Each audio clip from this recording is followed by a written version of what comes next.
From the Fight Now TV studio, it's time for your news hits. What's up, fight fans? I'm Bridget Trung, right to the ring for more talk surrounding a huge fight for November. Well, in case you missed it, Manny Pacquiao has agreed to collide with Brandon Bam Bam Rios. The bout will go down November 23rd in Macau, China.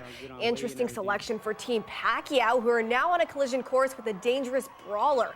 For more on this bout and what it means for Pacquiao, here's Fight Now TV's boxing analyst, James Smith.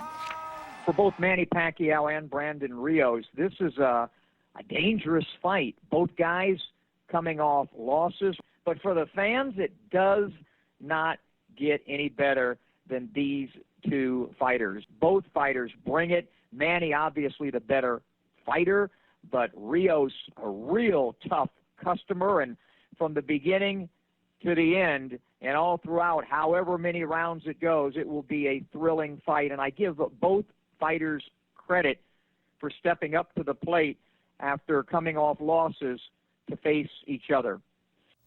And this fight will be about much more than that. Pacquiao's trainer, Roach, is hoping to seek revenge. It all stems from an incident that took place prior to Pac's 2010 bout against Antonio Margarito. A video surfaced online that showed Margarito and Rios mocking Roach, who has Parkinson's disease. To Roach, this fight is all about payback. Said Roach, "They were trying to get under my skin. They can do all the shaking they want. This fight is all about payback for me. I can't wait for the fight. It's the fight I wanted for Manny." Well, that's the bout Roach wanted. A rematch against Juan Manuel Marquez and Tim Bradley was believed to be a top priority. Pacquiao's advisor Michael Cox revealing Marquez was offered $13 million, while Bradley was thrown $6 million to face Pacquiao. Well, they obviously turned that down, but we'll meet each other September 14th in Las Vegas. The bouts between Lucien Butte and Jean Pascal is being put on hold. According to promoter Yvonne Michel, Butte has injured his left hand and is expected to have surgery this Thursday. The bout will be postponed to an undetermined date. Now, the fight was supposed to take place on May 25th in Montreal, Canada. Moving up in the heavyweight division, British promoter Frank Warren made an offer to Golden Boy Promotions to have Derek Chisora fight Deontay Wilder in the UK. Richard Schaefer has responded by saying thanks, but no thanks. Schaefer is hoping to match Wilder up against younger competition for his return to the ring. Wilder most recently knocked out Audley Harrison to improve his record to 28-0 with 28 knockouts.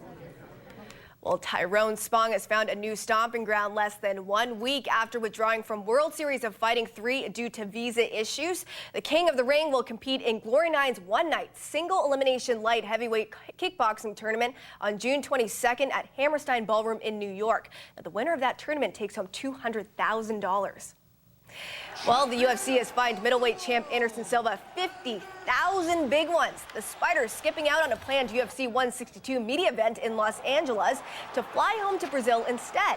The media session would have coincided with this week's ticket on sale date for the July 6th event.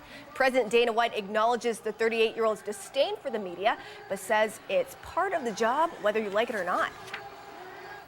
Silva meets Chris Weidman in July, but the next 185-pound challenger could emerge from the FX8 headliner. Luke Rockhold makes his UFC debut against the legend Vitor Belfort. Big debut, but the Strikeforce middleweight champ is sounding up to the challenge. I feel this is my time, and it's going to be a changing of the guards. I'm going to come in there, and I'm going to handle my business. I definitely want to keep it exciting, and I want to keep it, high-paced, and keep a lot of pressure on Vitor. I feel like I can beat him anywhere, and I have to employ my range, my kickboxing. I'm not going to just straight box with Vitor. That'd be stupid. If it goes to the ground, it's I think it's my world. I don't believe it's his. I know he's a long-time black belt, but black belt doesn't mean to me, really. And finally, the UFC continues to drop the axe on their roster of fighters, eliminating two notable featherweights, one of which being Canadian fighter Antonio Carvalho. Joining Carvalho is Pablo the Scarecrow Garza, the 29-year-old taking to Twitter to announce his release, which comes just 1 month after submission defeat from Diego Brandao at UFC on Field TV 9. Garza walks away with 3 wins and 3 losses under the UFC banner.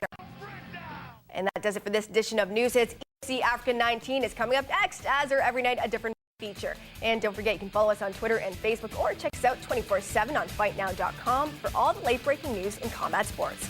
Thanks for watching. Hey, this is Punk Ass. And Skyscraper from Tap Out. And you're watching Fight Now TV. Yeah, Punk Ass.